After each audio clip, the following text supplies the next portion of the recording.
Góðan daginn, gott fólk. Þá komið að kafla 2 og hér smá yfirlit úr þeim kafla. Þetta semst uppeldi og menntun í aldanna rás og þetta svona, kaflinn yfirlit yfir það og það byrjað á því að fjalla uppeldi í einföldum samfélögum, að einstaklingar þurfa að aðlagast siðum og reglum samfélagsins og þau þurfa að læra að bjarga sér og oft var þá nóg að það var herminám. Börn hermdu eftir foreldrum sínum, þau hermdu eftir því sem þau sáu og þetta var ekki neitt sem hét formlegt nám, heldur var þetta bara verið að herma eftir. Það talað í bókinu uppeldi Grænlendinga, hvernig það einkenndist af mildi og eftirlátssemi, en það tengdist trú þeirra. Börn voru nefnd eftir látnum ættingja og sálin fylgdi þeim. Og þess vegna var náttúrulega algjörlega óviðeigandi að refsa börnum þar sem þá varst leið að refsa hinum látna ættingja. Þetta svolítið skemmtilegur siður. Það eru sterk foreldratilfinningar, eða þarna hjá Grænlendingunum, það sterk foreldratilfinning, geðtengslin, þetta er miklar tenginga þarna á milli. Börn þurftu að læra að takast á við umhverfið sitt mjög ung og þau læriðu best af eigin reynslu.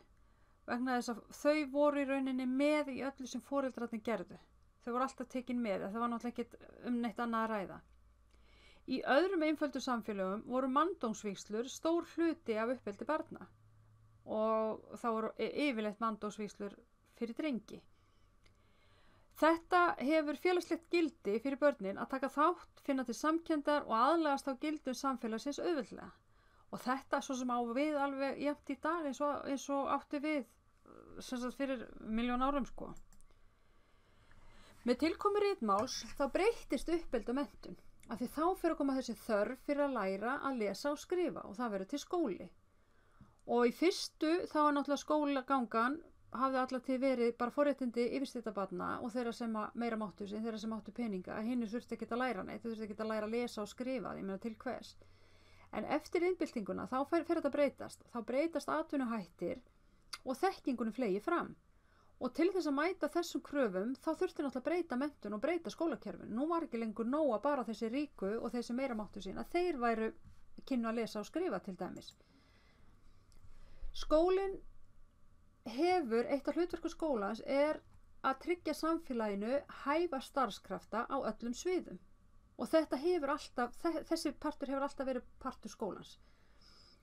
Breytingarnar, við erum að tala þarna í kringum iðnbyltinguna, breytingarnar eru miklar, það breyttir starfshættir, það nýjar starfsgreinar og menntun verður fjölbreyttari. Uppeldishlutverk skólans verður meira. Skólinn sér ekki lengur eingöngu að miðla þekkingu, heldur stuðla persónuþroska hvers og eins, þetta aðalnámskráin. Nú erum við komin yfir í okkar tíma.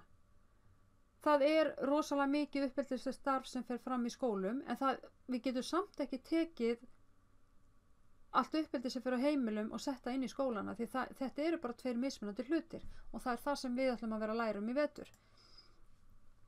Ef við lítum á Forn-Grikkja, því oft eru þeir taldir vera svona, já, það fer allt tilbaka til þeirra, af því þeir voru með mikla menntun og uppeldi og alls konar hluti í gangi. Og hefðbundna námsgreinar í skólum, í nútímaskólum, má rekja alveg til Forn-Grikkja. Þetta hefur haldið sér alveg gegnum aldirnar. Og persónuþroski nemenda var stór þáttur í menntun þeirra. Og það að njóta virðingar, það var æðsta hnoss Grikkja. Það var ekkert betra heldur en það að njóta virðingar. Þeir lærðu lög og siði þjóðarinnar, þeir lærðu list, skáldskap, íþróttaiðkun og þáttaka í trúalegum hátíðum. Þetta svo sem ekkert langt frá því sem við erum að gera í dag, nema kannski þessa trúalegu hátíðir, ég veit ekki, kannski eitthvað. Skólinn í dag, orðið skóli, það dregið af grísku orði sem þýðir frítími. Fyrir iðnbyltinguna þá var skólinn fyrir þá sem þurftu ekki eyða tíma sínum í að vinna. Þetta voru yfirstéttardrengir. Þetta var ekki almúgin sem þurfti að vera að vinna og afla peninga fyrir þessa sem gátu verið í skóla. Og í Grikklandi þar var aðalmarkmiðið menntunni, var að gera börnin að góðum borgurum. Þeir lærðu, drengir, þetta var bara fyrir drengi, þeir lærðu skrift, lestur, reikning, íþróttir og hermennsku. Það mikilvægasta sem þurfti til að komast af í þeirra samfélagi. Stúlkur fengu ekki aðra menntun en þá sem fékkst á heimilinu. Þær höfðu lítið frelsi og þeirra staður var heimilið. En svo fara eiginlegi skólar að verða til. Frægustu kennarar og fræðimenn grískra menningar marka upphafið af formlegri menntun. Það er Sókrates, 469 til 399 fyrir Krist, og það er Platon, 427 til 347 fyrir Krist, og Aristóteles, 384 til 322 fyrir Krist. Þessir þrír menn eru þeir sem vitnað er til sem svona uppvígsmenn formlegra menntunar. Þetta eru þeir menn sem við þurfum maður þarf að, svona að kunna. Sókrates, Platon og Aristóteles. Spartverjar, þeir sem bjuggu á Spörtu, eyjunni Spörtu, markmiðið hjá þeim, þeirra menntun, var að þjálfa dugu kjarkmikla hermenn. Þeirra markmið var ekki virðing og vinsemd og virðing eins og var hjá Grikkjum, heldur var það hermenn. Þegar drengi voru fættust voru þeir skoðaður og ef þeir sýndust ekki heilsuhraustir og sterkir þá voru þeir bornir út eða látnir deyja eða þá að þeir voru settir í þrældóm. Ágætis getur notað þessa veikburða í þrældómi, láta það vinna svolítið. Drengir hlutu stranga og sársaukafulla þjálfun. Að lokinni þjálfun tóku þeir próf í herkænsku stjórnunahæfni. Þeir sem stóðust ekki prófin fengu ekki borgarréttindi, þannig þeir voru ekki fullgildni þegnar.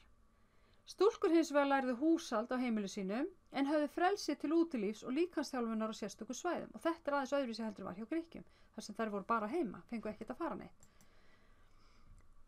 Þegar við hoppum síðan yfir á miðaldindar sem er 476 til 1517, svona sirka, að þá stjórna kirkjan öllu uppeldi. Allir átt að mótast af hinum kristna kaþólska anda. Allir átt að hlýða kirkjunni. Kirkjuskólar, klausturskólar og heimavist.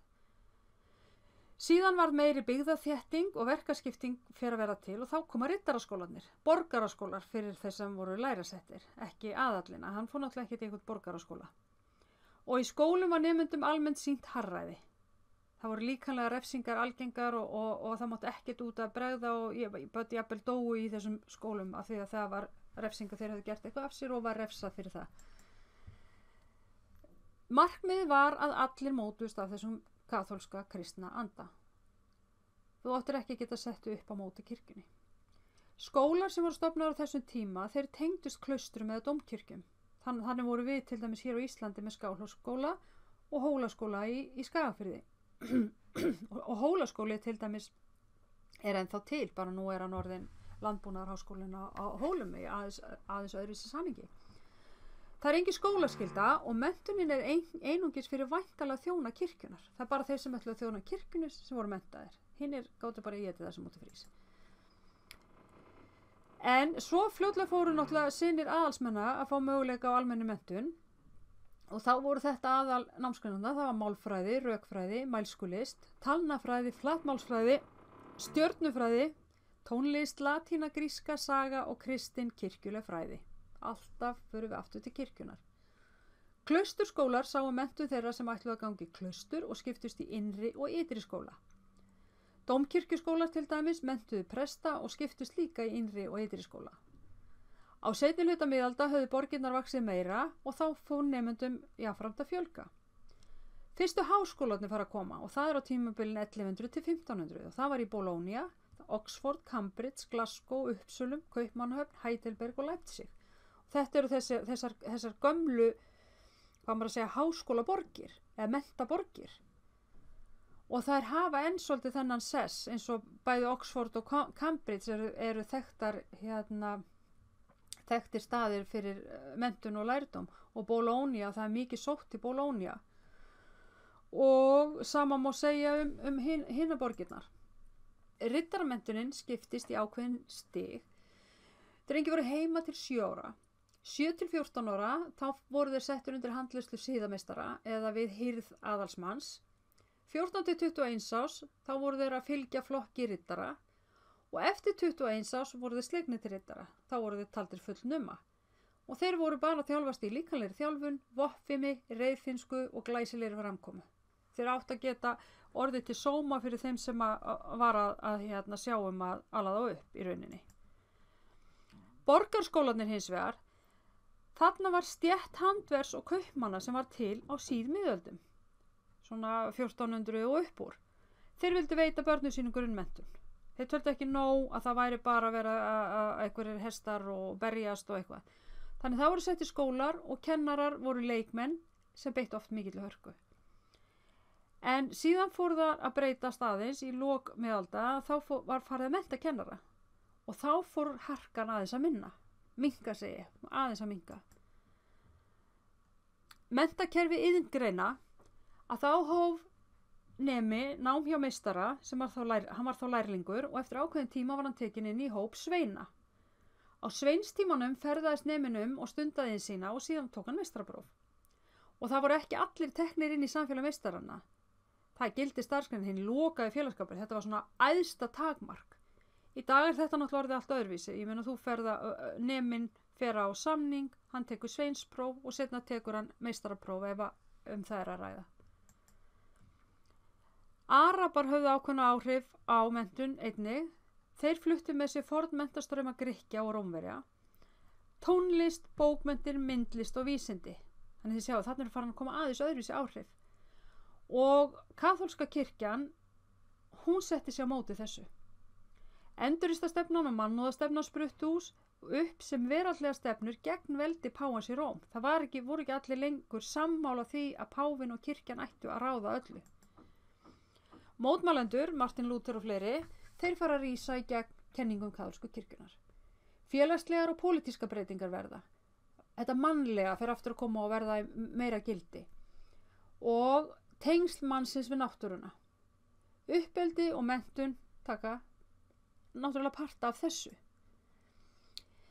Og iðnbyltingin jók þörf fyrir menntun. Aukin þekking leiðir af sér nýjum störf. Skólinn verður mikilvægasta stofnunin í iðnríkjunum. Og hún ennþá mikilvægasta stofnunin. Þó við viljum ekki alltaf horfa á það, við viljum ekki borga kennurum okkar góð laun og allt það. Ef við hefðum ekki skóla, þá væri margt öðruvísi heldur en það í dag. Og skólinn á að tryggja samfélaginu hæfa starfskraft á öllum sviðum. Áhersla í skólamálum hefur breyst.